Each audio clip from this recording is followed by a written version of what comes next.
Capítulo 7. Cervatillo, Jabato y Osesno. Parte 2.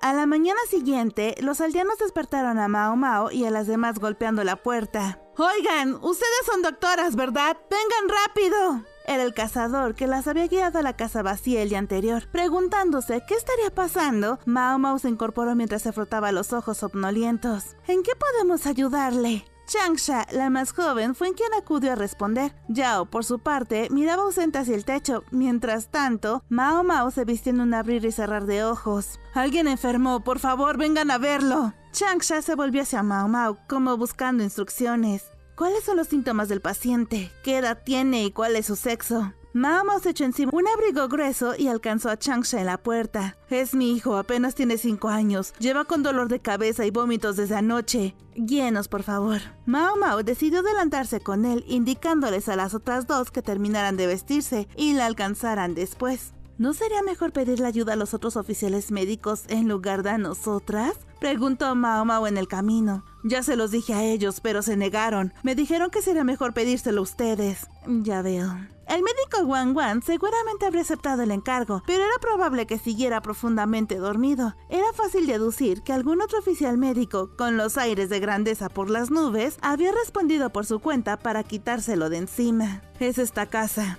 Al entrar, encontraron un niño tendido sobre una cama desvencijada. Una mujer, que parecía ser la madre, sostenía un cubo de madera entre sus brazos. Su rostro carecía de vitalidad y lucía completamente demacrada. ¿Acaso sufre de desnutrición?, pensó Mao Mao. La mujer tenía un aspecto extrañamente frágil. «Déjeme ver». Mao Mao se asomó al interior del cubo de madera. Desprendía el olor ácido del vómito, pero apenas había restos sólidos en él. «¿Qué cenó anoche?» «Gachas y sopa», respondió el hombre. «¿Ustedes dos comieron lo mismo junto con él?» «Así es. Voy a revisar la olla». Mao Mao se dirigió hacia el fogón. En el interior de una olla de aspecto rústico flotaban tubérculos y lo que parecían ser pequeños fragmentos de carne. ¿Carne de oso?, pensó Mao Mao. No era pollo ni cerdo. Se parecía a la carne de res, pero considerando que se encontraban en una aldea de cazadores, lo más lógico era que fuera oso. ¿Acaso ya habían desollado y troceado el oso del día anterior? Mao Mao tomó un poco del caldo frío con un cucharón y se lo llevó a la boca. ¡Ah! Mao Mao tragó la sopa y observó con atención al aldeano, a la mujer y finalmente al niño. De pronto, comprendió por qué la mujer tenía ese aspecto tan miserable. Su piel carecía por completo de elasticidad y su cabello, lejos de tener brillo, era sumamente ralo. El niño estaba en un estado de desnutrición aún peor. En contraste, el aldeano no se veía tan demacrado. «Mao Mao, ¿necesitas algo?» Yao y Changsha llegaron en ese momento. Mao Mao negó lentamente con la cabeza y en su lugar le extendió el recipiente con la sopa que acababa de probar. «¿Qué es esto?», preguntó una de ellas. «Sopa. Intenten adivinar qué ingredientes tiene». Yao dudó un momento antes de beber directamente del cucharón, pero al ver que Changsha lo hacía sin reparos, la imitó y tomó un sorbo. Tiene un sabor más intenso de lo que aparenta, ¿verdad? No está salada, pero gracias a eso se le siente cierta profundidad», comentó Changsha. «¿Acaso trituraron hígado en esto?», inquirió Yao. «Tiene olor fuerte y una textura un tanto rasposa». «Correcto». Fue entonces cuando Mao Mao recordó qué era exactamente lo que había querido confiscarle a ese cazador el día anterior. Las tres se volvieron hacia el hombre. «Ayer, además de la piel y la carne de oso, también se llevó parte de las vísceras a su casa, ¿no es así? A pesar de que dijo que había sido cosa de su primo y que usted no sabía nada. ¿Por qué hay hígado de oso en esa olla?». El cazador apartó la mirada, visiblemente incómodo. «Lo siento, soy un pésimo cazador, así que siempre me toca una ración muy pequeña de carne. Si se fijan en lo que hay en la sopa, se darán cuenta. La carne son puros restos y nervios. Y, por lo tanto, le pusieron hígado». «Sí, se pudre rápido y huele muy fuerte, pero es mejor que no tener nada para llevarnos a la boca». «¿No logra conseguir buenas presas?». «A diferencia de mi primo, soy muy malo para la caza». El cazador comenzó a hablar poco a poco. Explicó que la aldea se mantenía económicamente gracias a la caza, que al estar emparentados solían cazar en grupos y que aquellos que más contribuían se quedaban con las mejores piezas y la mayor cantidad de carne. «Las vísceras se echan a perder rápido y tienen poco valor comercial», dedujo Mao Mao. ¿Acostumbran a comer hígado de animales silvestres con regularidad? Preguntó. Así es. A mi hijo le cuesta comerse otras partes, pero si disuelvo el hígado en la sopa, se la toma sin problema.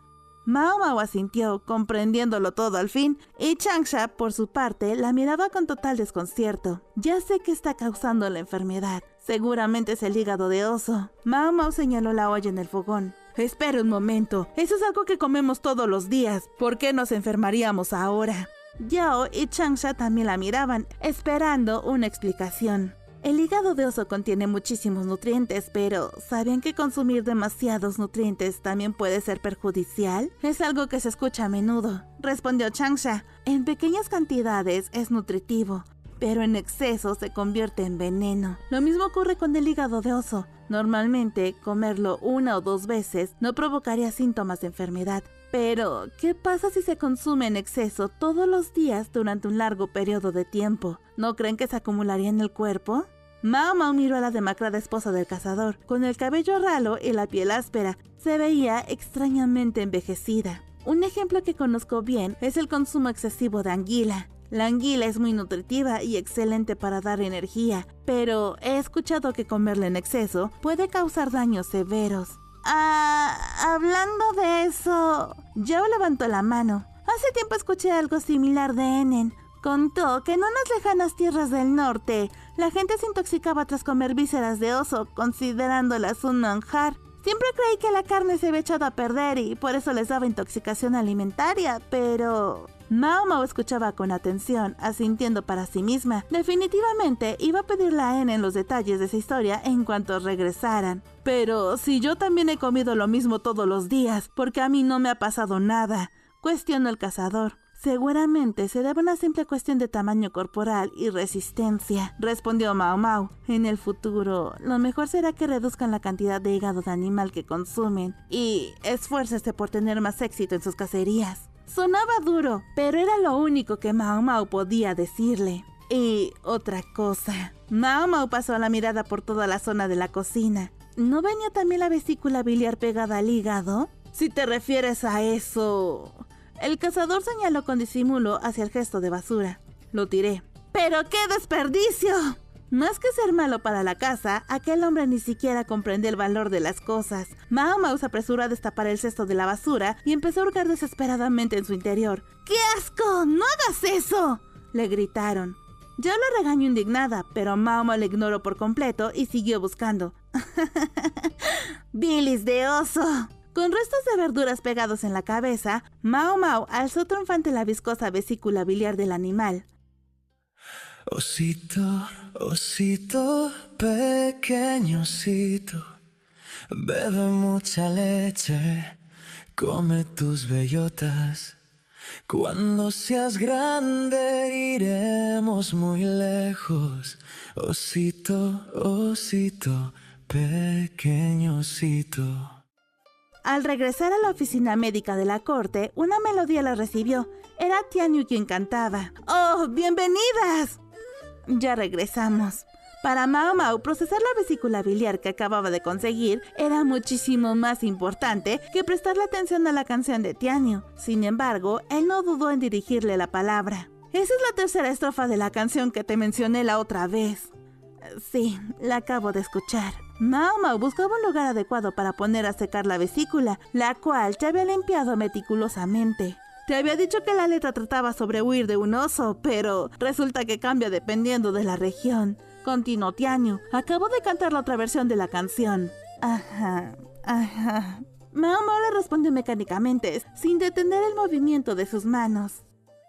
Osito, osito, pequeño osito, bebe mucha leche, come tus bellotas. Cuando seas grande iremos muy lejos. Osito, osito, pequeño osito. Osito probablemente se trata de un diminutivo de osesno, es decir, una cría de oso. ¿Qué crees que significa eso de darle leche y darle bellotas?, preguntó él. Quién sabe, probablemente se refiere a la absurda costumbre de darle de comer a los animales salvajes. No, significa que están criando al osesno. ¿Criando? Me refiero a criarlo en cautiverio, no a cazarlo. Mao Mao terminó de colgar la vesícula biliar en el lugar perfecto y se giró para mirar a Tianyu. Matan a la madre osa en la cacería y el osesno se queda solo. El osesno que sobrevive es todavía demasiado pequeño para aprovechar su carne, por eso lo crían. Lo alimentan y le dan leche, ocupando el lugar de su madre muerta. Y luego se lo comen antes de que llegue a la edad adulta.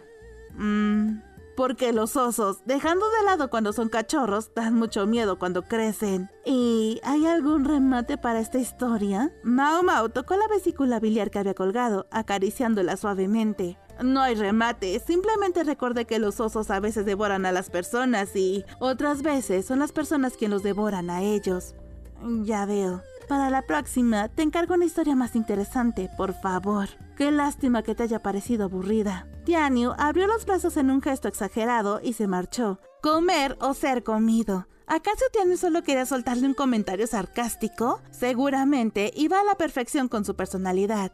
Si pudiera elegir, prefería ser la que come, pensó Mao Mao. Aunque siendo realistas, si se llegara a enfrentar cara a cara con un oso, la devorada terminaría siendo ella. Por mucho que bailara de alegría repitiendo bilis de oso, no cabía duda de que era un recurso que los cazadores obtenían arriesgando sus propias vidas. Aquel cazador inexperto también debía trabajar jugándose el cuello en la montaña, y aún así, no lograba conseguir suficiente carne ni alimentar a su familia como es debido. Ni siquiera sabía cómo preparar la bilis de oso, pensó Mao Mao. Si lo hubiera sabido, probablemente habría llevado una vida un poco menos miserable. Sin embargo, la dura realidad era que, si ella le hubiera enseñado cómo procesarla, él habría terminado vendiéndosela a la oficina médica a un precio exorbitante. Admitiendo para sus adentros que tenía una pésima personalidad por no haberle enseñado, Mao Mao sabía que, tampoco, podía ir por la vida resolviéndole los problemas a los demás. Su corazón no era tan noble como para ser amable con todo el mundo. A fin de cuentas, la cantidad de personas a las que realmente podía tenderles una mano apenas alcanzaba para contarlas con los dedos. Nota, en la canción que Mao Mao analizó, se hace un juego de palabras con yunoko y yu-no-ko. Ambas se refieren a la cría de oso, pero la primera palabra es una contracción de la segunda, así que para que se entienda mejor, se tradujo yunoko como osito y yu-no-ko como osesno. Don't know. Let go. Latido sin control.